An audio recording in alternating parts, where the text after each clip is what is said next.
Jumpa lagi dengan saya Surono. Mari kita pagi ini membahas dengan santai mengembangkan bukti berkualitas penerapan standar kompetensi.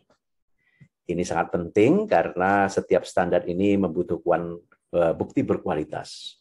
Kadang bukti berkualitas diminta bukti ditunjukkan dengan dapat SK menjadi panitia apa, dapat SK menjadi anggota komite apa. Tapi apa benar betul-betul ikut 100% untuk ikut mengembangkan sesuatu kegiatan berbasis kompetensi. Ini yang harus kita bangun karena kita sebagai profesional, kita harus pastikan bahwa kita betul-betul kompeten.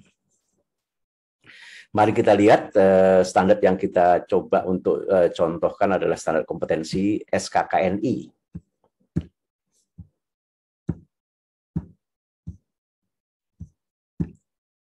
Nah, di sini kita lihat bahwa ada standar kompetensi, contohnya adalah standar kompetensi merancang pembelajaran yang inovatif untuk suatu program pelatihan kerja. Kita lihat di sini, ada deskripsi unit, ada elemen kompetensi, ada kriteria unjuk kerja, ada batasan variabel, kemudian ada panduan penilaian. Kita lihat bagaimana kita membuktikan bahwa kita kompeten merancang pembelajaran yang efektif untuk suatu program pelatihan kerja. Nah, mari kita lihat bagaimana kita membuat bukti berkualitas. Nah, bukti di dalam merancang pembelajaran inovatif itu apa? Hasilnya apa? Atau outputnya? Atau rekaman hasil? Dan atau rekaman proses? Nah, kalau kita lihat tadi judulnya adalah merancang, maka hasilnya pasti rancangan. Ini yang harus kita pastikan. Maka kita lihat di sini, maka kita buat rekaman bagaimana merancang ini tadi. Nah, rekaman ini berupa rancangan langsung, yaitu rancangan pembelajaran yang inovatif untuk suatu program pelatihan kerja. Maka kita ambil tadi standar kompetensi, elemennya, kita lihat di sini, kita cek. Kemudian kriteria unjuk kerja. Nah, kita bisa beruntung kalau kriteria unjuk kerja ini di dalam SKKN-nya di bold. Beberapa ada bold itu kita harus berbahagia karena berarti ada batasan variabelnya. Tetapi kalau tidak begini ini, maka kita cukup harus bekerja keras. Nah, kita lihat di sini masing-masing kriterianya. Kira-kira kita lihat di sini. Karakteristik teknis peralatan TIK diidentifikasi berdasarkan konteksnya. Ini buktinya apa? Maka karena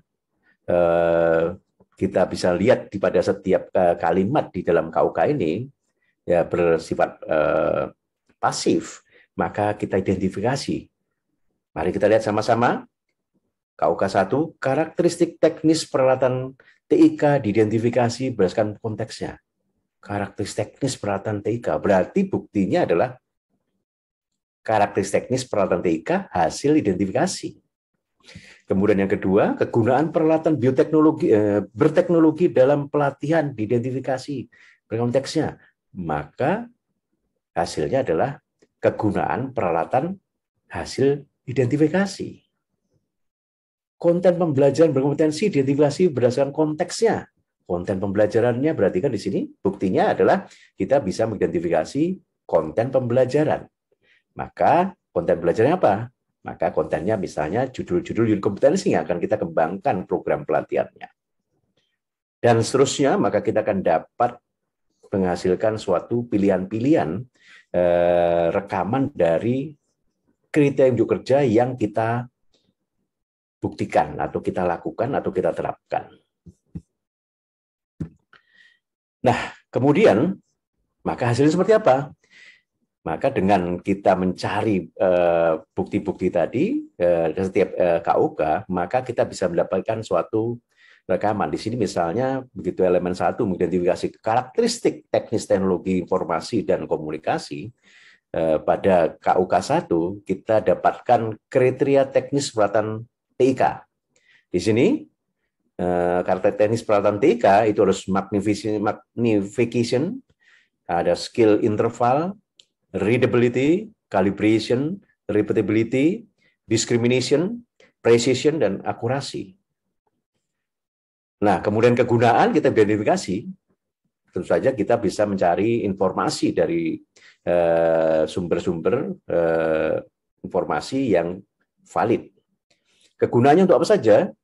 Ini peralatan berteknologi ini, kemudahan akses informasi, menghemat waktu, kemudahan mobilitas, komunikasi yang lebih berarti, efisiensi biaya, inovasi di berbagai bidang, teknik pembelajaran yang lebih baik, dan kecerdasan buatan, dan lain-lain tentu saja. Kemudian konten pembelajaran untuk berpotensi, kita bisa lihat di sini kontennya apa saja. Inilah kita identifikasi unit kompetensi dalam pembelajaran tadi. Maka kita isi nama-nama unit kompetensi.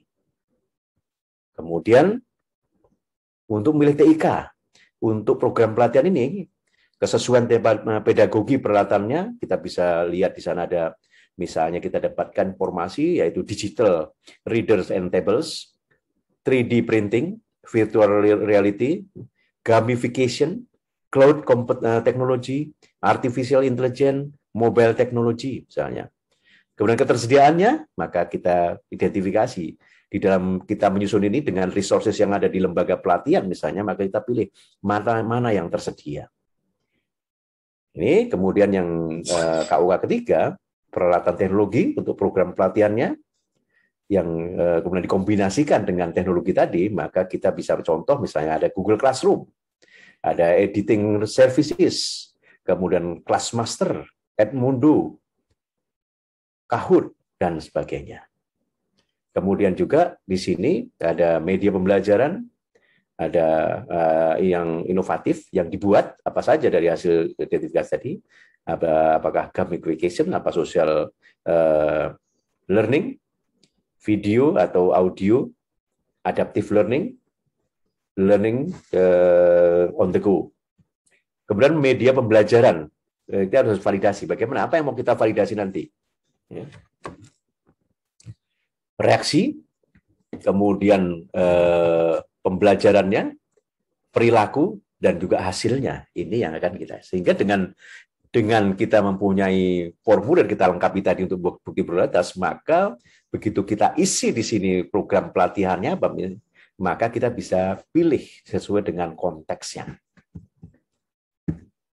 Nah, di sini contoh untuk yang kita isi. Misalnya, kita membuat rancangan pembelajaran tadi, merancang belajar, hasilnya adalah rancangan. Program pelatihannya misalnya Inspektur Muda Keamanan Pangan. Lembaga pelatihannya CKP CBD Center, Master Trainer Surono.